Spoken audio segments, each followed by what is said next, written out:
Kunelivi lengikholwa ukuthi vele lisinga sakho sekuphila. uNkulunkulu ukucabangele, uNkulunkulu uyakuthanza umcoka kakhulu kuye, kwedlula nendlela loticabanga umcoka wena ngayo. Encwadini yemaKorinte esibili sahluko 4 verse 13 umbhalo uthi, ngangikholwa kuNkulunkulu ngako ngakhuluma. Lo mbhalo usinika umcabango ukuthi akakhulunyiswanga ngulakubonako noma ngulakuvako, kepha uthi ngangikholwa kuNkulunkulu ngako ngakhuluma. Uphinza achubeke akhulume ngendzaba yokuvuka kulabafile.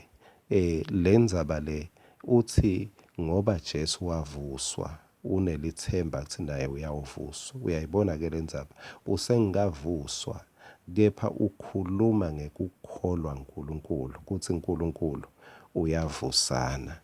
KuJeremiya 1 verse 5 uthi, ngisengakakubumbi esitalweni senyoko ngakwati, wathi usengakatalwa ngavele ngakwehlukanisela, ngakubeka ukuthi ube ngumprofeti etiveni. Mina ngaphendula ngathi, hawu Nkosi Simakadze, mina angikwati ukukhuluma ngisengumntwana. Ngiyawanaka, ngiyawatsanza lamagama. Noma kungasho ukuthi ngila kahle yini lamagama nje lokuthi hawu Nkosi. Vele nje Jeremiya uthi awubuka phambili, cabanga lomunye. Phela mina nginginako. uNkulunkulu ukhulume naJeremiya asengafika esitalweni samake. Jeremiya asaphila angimoya, bakhuluma bavumelana. Jeremiya asengaboni ema-impossibilities, asengeva lulwimi lwebantu, aseva lulwimi nje kuphela lwasezulwini. Jeremiya abona tindwe ezulwini, angimoya angatalwe emhlabeni. uNkulunkulu ukhuluma naye uthi ngiyakuthuma utawuba ngumprofeti wami. Bayavumelana. Masafika emhlabeni ayitindo tiyashintsha.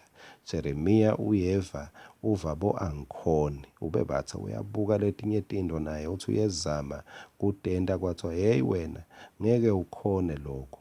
Hey wena usengumntwana, hey wena awukwati. Wakukholwa Jeremiya kulolwimi lwalapha emhlabeni, waze wakhuluma wathi mine ngingumntwana, mine angeke ngikhone. Hawu Nkosi, ngumdlalo. Uyatibona letindo lasativile eJeremiya sewuyatikhuluma, tindo lativile sewuyatikhuluma.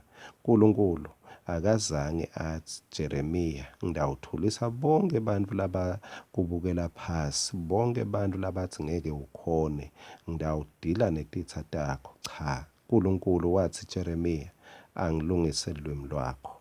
Indzaba iselwimini lwakho kuthi wena ugcina uthini ngawe.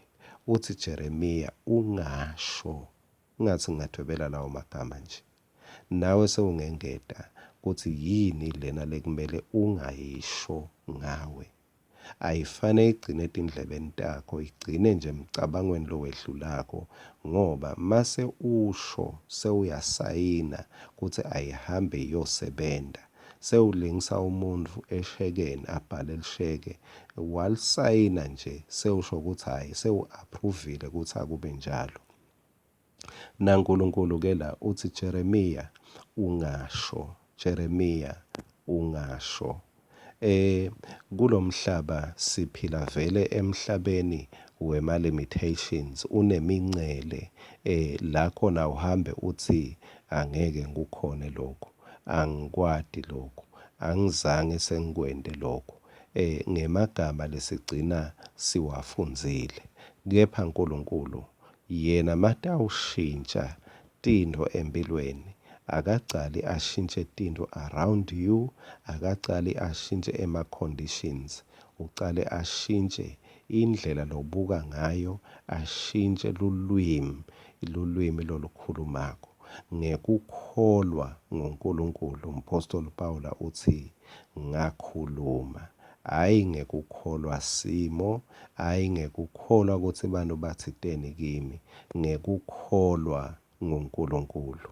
uNkulunkulu akabuki iminyaka kuze kube khona lokwendako. Jeremiya bekathi yena iminyaka yami ngiyade ukuthi ithini mincane. God does not wait for you to age or to become old. Akalinzi uNkulunkulu ukuthi ube mdala.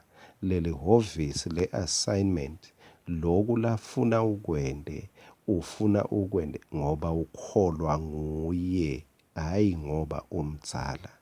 Akafuni ukwende ngoba uyakukhona, ufuna ukwende ngoba uyakholwa nguye. Lamuhla awuthathe nje isinyathelo sekucala lotawusenda ngoba uyakholwa. Ake ucale ngekukhuluma, ake ucale ngekungasho lokhu bewusolo ukusho utikhobosa ngako kumbe nalabanye bakukhobosa ngako. Ake ucale ukhulume ngekukholwa uNkulunkulu, bese uthatha nje isinyathelo lesincane sekucala. Ngingakukhumbuta ilizwi leNkosi lithi, do not despise the little beginnings.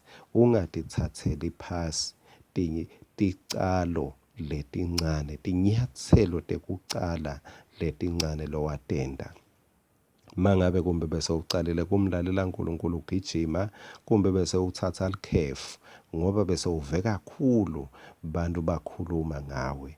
Lamuhla sukuma futhi ulingise Jeremiya, nawe utawuhamba, utawukhona kwenta konke lokhu uNkulunkulu akubekile enhlitweni yakho. Tikhutsate wena thani, ngoba ngiyakholwa uNkulunkulu ngitawukwenda, ngoba ngiyakholwa uNkulunkulu kutawuphumelela, kutawukwendeka. Uhlale ubusekile njalo ngelizwi laNkulunkulu. Amen.